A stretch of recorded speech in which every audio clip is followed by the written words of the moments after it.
So let's bring Daigle in. Mr. Brian Daigle, how are you, my friend? Simeon, my brother, and Ben, my nemesis. How are you doing, both? How are you doing? Happy birthday to KPV. I hope you're both well, and I hope everyone in the chat is good. Yeah, we're all good. Well, what's this all about, Nemesis? Well, we're another bingo session last night, and it was 16-6. It's now 29 to you. Although I think I need to review it because there's a couple of VARs like the Solomon to Leeds. Solomon to Leeds was incorrect apparently. It must not. You got to find out when it's updated. But Sim, we need to get you involved in this, mate. We need to get you involved in it, mate. Let's do it. You Let's don't do want it. the But smoke. anyway, That's why you're leaving me out. You don't want the smoke. yeah, I think being second in I could come third in a 2-horse race if you come in. Well, you know what? Maybe after you go off the call, we'll have one mass bingo game with everyone. How about that? Mate, let's do it. Bring it on, is what I say. But look, before this bingo game, before all the shithousery with the bingo, we've got a game to talk about this weekend. Yep. Spurs against Brentford.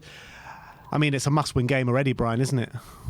It really is. It really, really is. We need to, for so many reasons, we need to get Solanke on the on the score sheet. We need to get well, like you said, I don't think the performance actually really matters. It's the result tomorrow, isn't it? Over performance.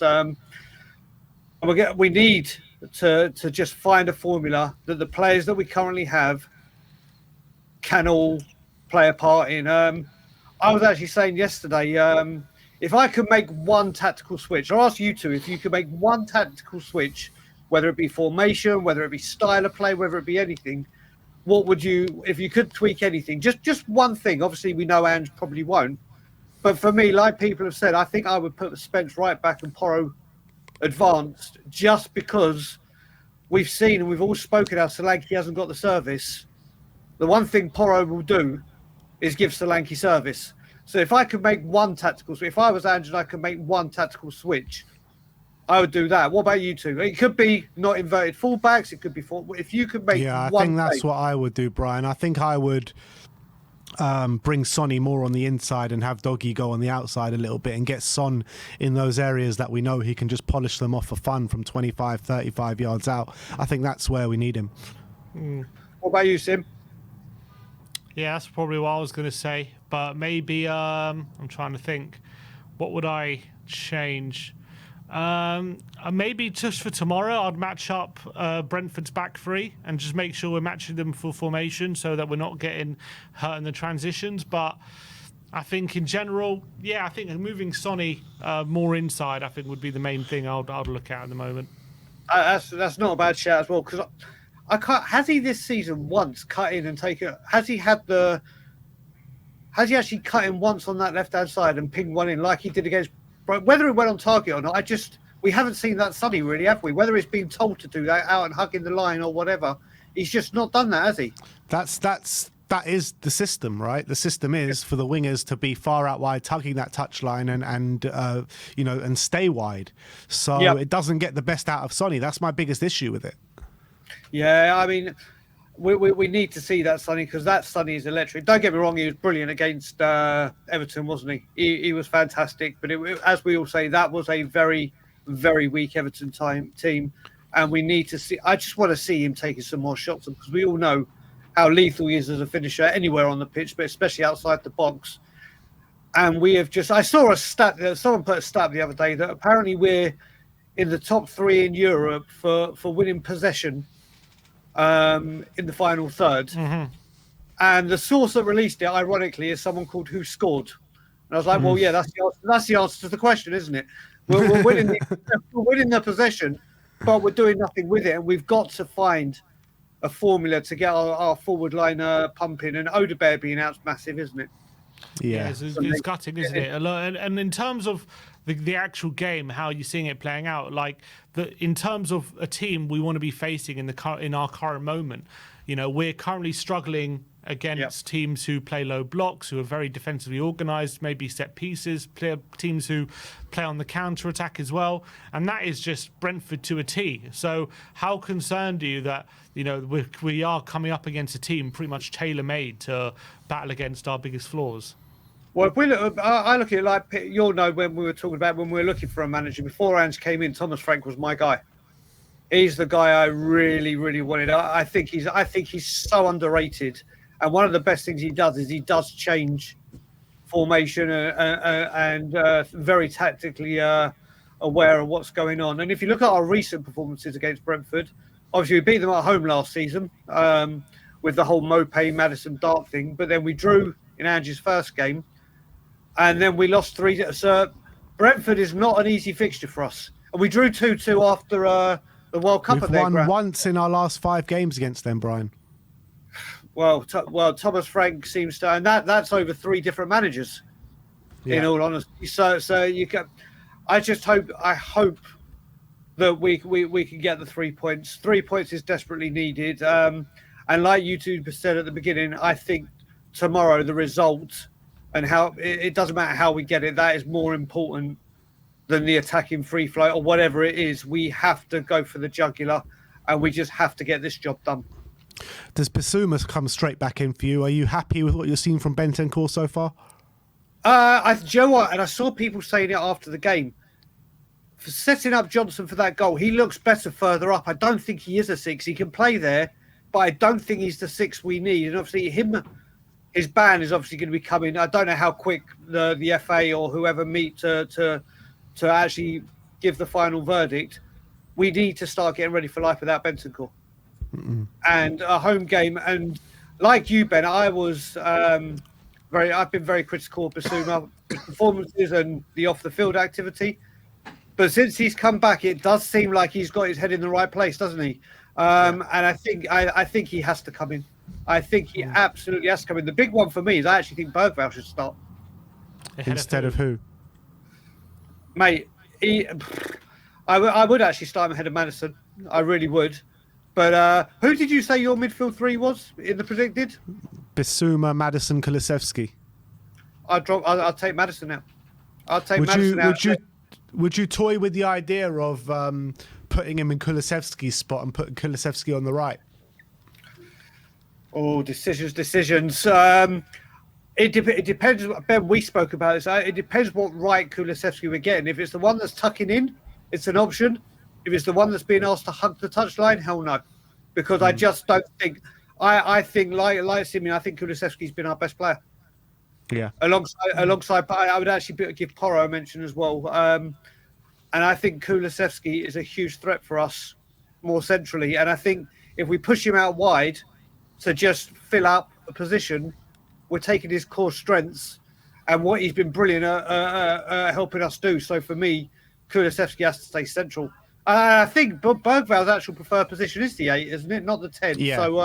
So I think Basuma, Bergvall, Kulusevski would be my midfield 3.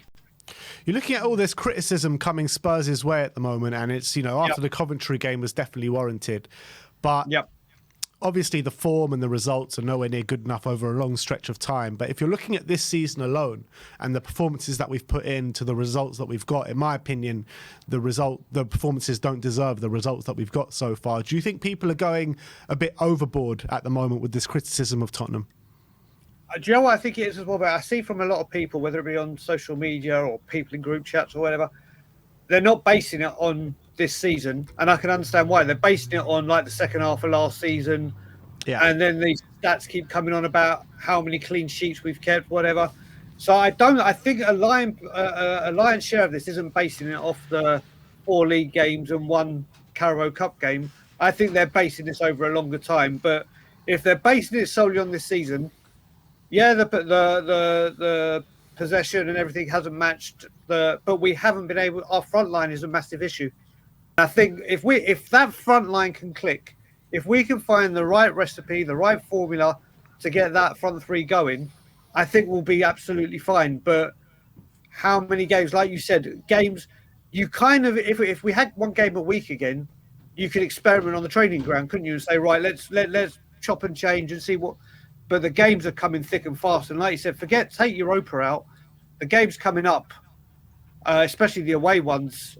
We don't have good records at a lot of them. United, Brighton, Palace, okay, it's hit and miss. Man City, we seem to...